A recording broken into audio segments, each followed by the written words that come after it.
Welcome back and Happy New Year. I like to kick off every year running down the long list of new for 2023 editions set to open up this year. This week will be the international coasters and next week will be for the USA. So let's dive in because we got a lot to cover here. Here is every major coaster opening 2023 internationally.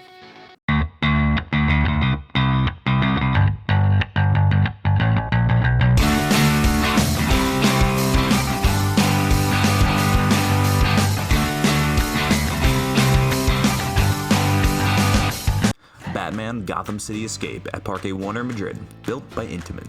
This ride is being compared to Velocicoaster and Pantheon, as it's one of the new modern LSM launch coasters with similar elements and the same manufacturer.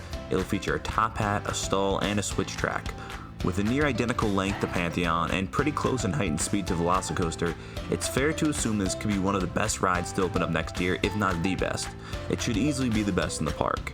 So long as it runs as smooth as the other two, it's hard seeing anything else really beating it out. Bombay Express at Bollywood Parks, Dubai, built by GCI. This ride was announced and seen testing all the way back in 2021, but due to delays, it's been pushed back to this year. This is a hybrid coaster, but unfortunately not much else has been revealed about the ride. However, the straight drop and the airtime-filled layouts look really impressive, and it looks a little bit different than GCI's usual twister style, so it should be an interesting ride to say the least. Mandrill Mayhem at Chessington Worlds of Adventure, built by B&M. Better known as the Jumanji coaster, this is the jewel of the park's new Jumanji-themed area. It's short and simply designed. This is a multi-pass LSM launched wing coaster, featuring one inversion and a helix around the area's large Jaguar set piece. Now, it should be a pretty fun intermediate coaster and a perfect fit for the UK family park. Lightning at Furuvik in Sweden, built by Vekoma. This family launch coaster is still a little bit of a mystery, but will feature 2 laps along with a booster launch. With a reported speed of 46 miles an hour and a height of 57 feet, it isn't quite as mild as your normal family coaster and should be a fun ride. Luna at Liseberg in Sweden, built by Vekoma. Another family Vekoma, except this is one of their family boomerang models. Hitting 110 feet and 42 miles an hour, another not-so-family coaster, especially as it travels backwards. Should supply some fun rides for all ages. Mythica Coaster at LEGOland Deutschland, built by B&M. Another small-scale B&M wing, this time only reaching 56 feet and 33 miles an hour. However, this ride still features a pair of inversions with a corkscrew and a hardline roll, so hopefully it will take the cake as the most extreme in the park and still have that great theming from Legoland. Storm the Dragon Legend at Tusenfjord in Norway, built by Gerstlauer. Moving back towards some more thrill-based coasters, this will be the company's first inverted thrill coaster, launching riders at 62 miles an hour and through 3 inversions. While the ride will be short, it features a multi-pass launch, a pair of dive loops, and a reverse sidewinder, and it should be a fun rare credit from Gerstlauer. Toutatis at Parc Asterix in France, built by Intamin. Another multi-pass launch coaster, this should ride similar to Batman Gotham Escape as it features some of the very same elements from Intamin, but more of an emphasis on airtime for this layout. According to RCBD, it will feature 23 airtime moments along with a beyond vertical drop of 101 degrees and 3 inversions. These pair of Intamins should be battling out for top dog of 2023. Uncharted at PortAdventura in Spain, built by Intamin. Described as an enclosed, multi-launch, and multi-dimensional coaster, Uncharted should be a very well-themed attraction. Unfortunately, not too much else has been revealed so far about this ride, but we do know it's going to use 5 launches, cover about 3,000 feet of track, and have a height of about 40 feet.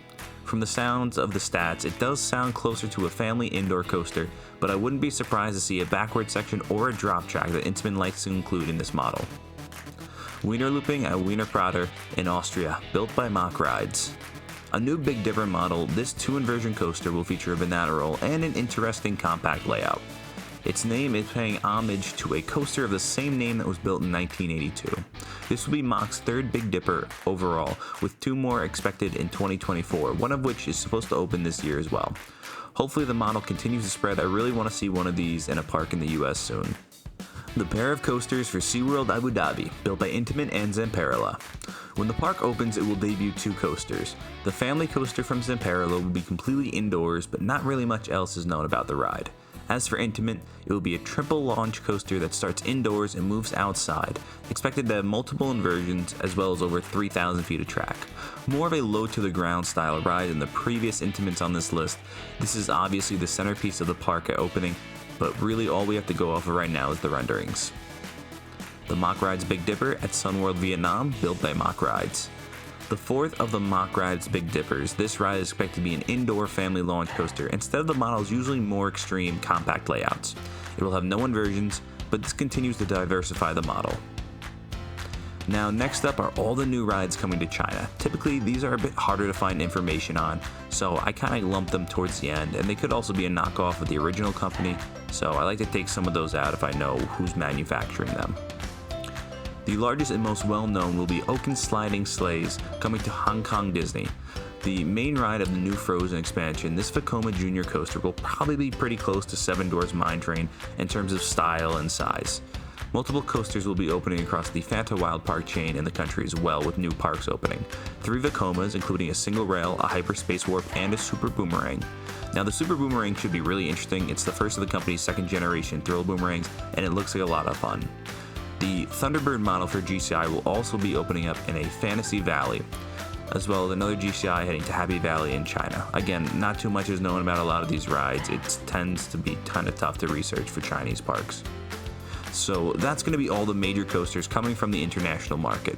If I left off any, I apologize. It can be kind of hard to track certain locations here and there. So let me know if there's any rides I missed, which ones you're most excited about, and which ones you think are going to be a little disappointing. Next week, we look at the USA coasters coming soon, so till next time, that's all from the shores of Island Coasters.